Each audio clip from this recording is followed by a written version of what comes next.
জলমগ্ন দীঘা, জলে ভাসছে দীঘার রাস্তায়, সেখানে সাঁতার কেটে দুর্গতদের বাঁচানোর চেষ্টা করেছে স্থানীয়রাই। সেই ছবিও দেখতে পাচ্ছেন, এটা সকাল 9টার ছবি, দীঘার ছবি, যেখানে সাঁতার কেটে দুর্গতদের বাঁচানোর চেষ্টা। আমরা দেখতে পাচ্ছি যে সমুদ্রের জল ঢুকে একেবারে শহরের একেবারে জলমগ্ন অবস্থা। সিভিল ডিফেন্সের যারা কর্মী তারা সাঁতার কেটে মানুষের কাছে পৌঁছচ্ছেন, মানুষের সাহায্যের হাত বাড়িয়ে দিচ্ছেন। আমরা দেখছি সিভিল ডিফেন্সের 2 জন কর্মী তারা রাস্তায় নেমে পড়েছেন।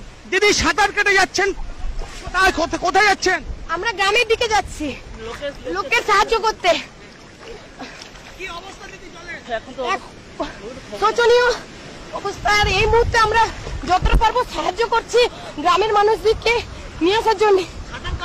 হ্যাঁ, সাঁতার কেটে কেটে যতটা পারবো সাহায্য করব। আমরা দেখছি যে সিভিল ডিফেন্সের আরো একজন কর্মী, তিনিও সাঁতার কাটছেন। কোথায় যাচ্ছেন? মানুষের পাশে উদ্ধার করার জন্য যাচ্ছি। আমরা যতটা সম্ভব আমরা চেষ্টা করব মানুষকে সাহায্য করার, নিরাপদ স্থানে নিয়ে যাওয়ার জন্য।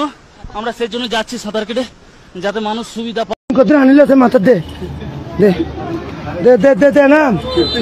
ও মা, ও মা, ও মা, ও মা, ও মা, ও মা, ও মা,